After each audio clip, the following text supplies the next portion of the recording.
चलो आज बात करते हैं शोल्डर के 5 बेस्ट वर्कआउट्स के बारे में, जो कि आज हमारे दोनों संयम और धीरज आप लोगों को करके भी बताएंगे साथ में।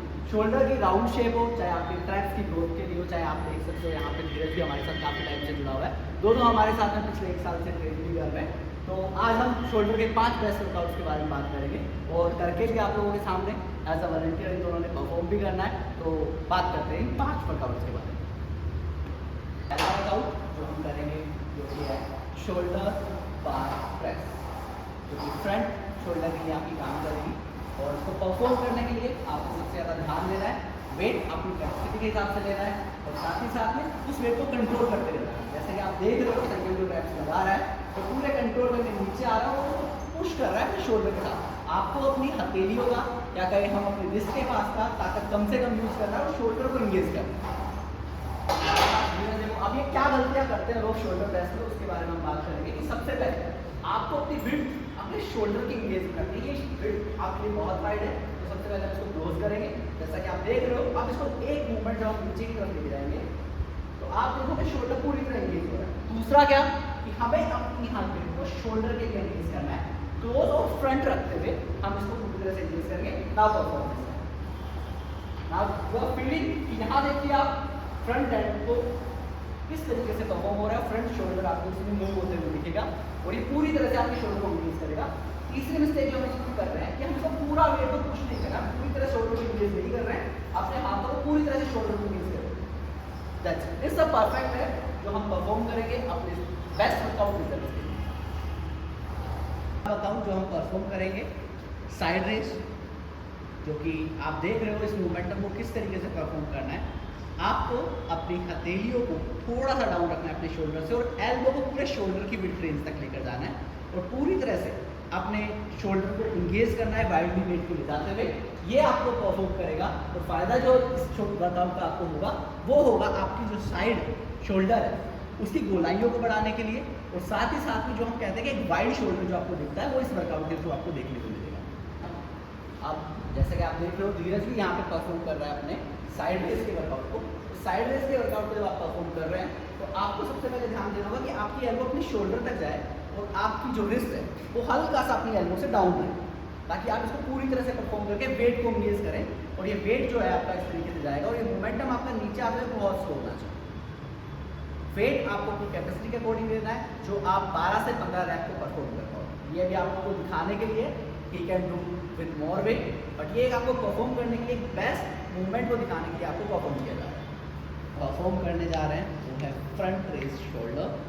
तो जैसे कि इसमें आप देख पा रहे हो, अब यहाँ पे एक छोटी सी चीज़ देखने के लिए है कि आपको अपनी जो थंब है उससे अपने रिस्ट को बंद नहीं करना है, मुट्ठी नहीं बनानी है, उसको बाहर की तरफ रखना है डंबल के, ताकि जब आप उसको उठाओ तो वो वेट पूरी तरह से आपके ऊपर एंगेज हो। और नीचे आते हुए आपको बहुत ही स्लो मोमेंटम रखना है और बॉडी को कम से कम हिलाते हुए इस वर्कआउट को लगाना है। जितना आप बॉडी का मोमेंटम कम रखेंगे ये आपको उतने ही अच्छे रिजल्ट के साथ में अपने शोल्डर को ग्रो करने में हेल्प करेगा।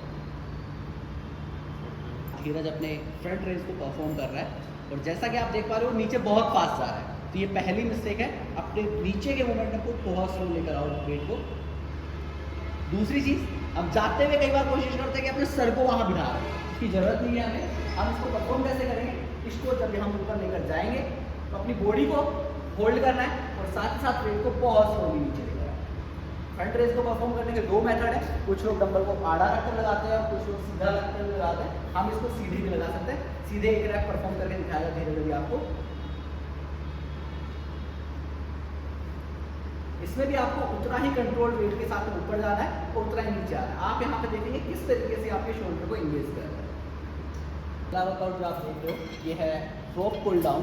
कुछ लोग इसको बैक के साथ भी परफॉर्म करते हैं, बट ये आपके ट्रैप्स को अच्छा ट्रेन करने के लिए मैं आपको रिकमेंड करूँगा आप इसको शोल्डर के साथ में परफॉर्म करें। जैसा कि आप ये देख पा रहे हैं, जो मोमेंटम है आप पूरा ऊपर की तरफ जाकर अपने आप को रिलैक्स करेंगे और नीचे आके अपने ट्रैप्स को पूरी तरह से इंगेज करेंगे। आप ये मूवमेंट देख पा रहे हैं, इस मूवमेंट के अंदर मेनली आपका ये ट्रैप पूरी तरह से इंगेज हो रहा है कि ऊपर जाकर वो क्लोज हो रहा है, तो नीचे आता है तो नीचे की तरफ भी क्लोज हो रहा है।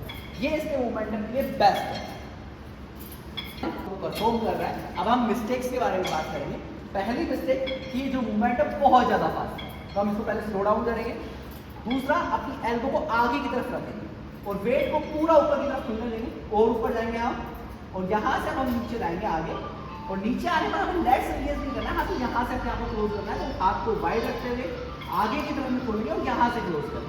अब आप ये मूवमेंट देख पा रहे हैं किस तरीके से यहाँ पर रेडनेस बढ़ रही है। दैट मीन्स सिर्फ यही मसल हमारा यहाँ पर एंगेज हो रहा है, और ये आपको बहुत अच्छे ट्रैप्स रिजल्ट देगा। इस मूवमेंट को आप एक बार अपने वर्कआउट में ऐड करके देखिए और रिजल्ट देखिए कि किस तरीके से आपके ट्रैप्स पर बहुत अच्छा रिजल्ट आपको देखने को मिलेगा। करने जा रहे हैं बारबेल शट। बारबेल शट वैसे 3 वेरिएशंस के अंदर हो जाता है। हम यहाँ पर एक वेरिएशन कर रहे हैं जो कि फ्रंट बारबेल शट है। तो यहाँ पर आप देख रहे हो आपके अपने ट्रैप्स को इस तरीके से पुट करना है कि वो आपके ईयर्स तक को टच करे, और जब आप इसको टच करेंगे तो आप अपने ट्रैप्स पर जो स्ट्रेंथ को फील करेंगे, जो मसल को फील करेंगे, वो आपको एक बहुत ही अच्छा अपने शोल्डर के वर्कआउट को फील कराएंगे। हाँ, आपके शोल्डर पहले अब हम देख रहे हैं कि ये शख्स पे से वाइड पकड़ा है, तो पहले हम इसको वापस से रखेंगे वेट को। हम इसको अपने कट के पास से पकड़ने की कोशिश करेंगे, अपने थंब को बाहर की तरफ रखेंगे और अब वेट को इंगेज करेंगे। पहले अपने साथ वेट को इंगेज करने के बाद में हल्का सा आपको अपने शोल्डर को डाउन की तरफ लाना है, बॉडी को यहाँ से वो अपने ट्रैप्स को इंगेज करना शुरू करेंगे, और जब आप ट्रैप्स को इंगेज करेंगे तो आपके पूरे ईयर्स तक जाना चाहिए। दूसरा, हमें साइड शोल्डर को पुल करना है, साथ में हमें ट्रैप्स को पूरा पुल करना है कि आपके ट्रैप्स ऊपर की तरफ जाए ताकि आपका ट्रैप मेनली इंगेज हो। और अभी हम इस वर्कआउट के बाद में देखेंगे भी कि किस तरीके से इंगेज हुआ है। एक एक वेन को हम यहाँ पर फील करेंगे।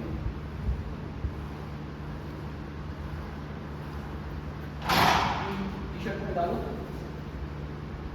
अभी हम ट्रैप्स का जो इंगेज है, आज हमने जो शोल्डर का वर्कआउट किया है, इसके एक बेसिक फीचर्स को हमने आपके साथ एक एक रैप के अंदर ऐड किया है। आज हम उसको देखेंगे। आगे की तरफ आओ। अब सबसे पहले अपने ट्रैप्स को इंगेज करो।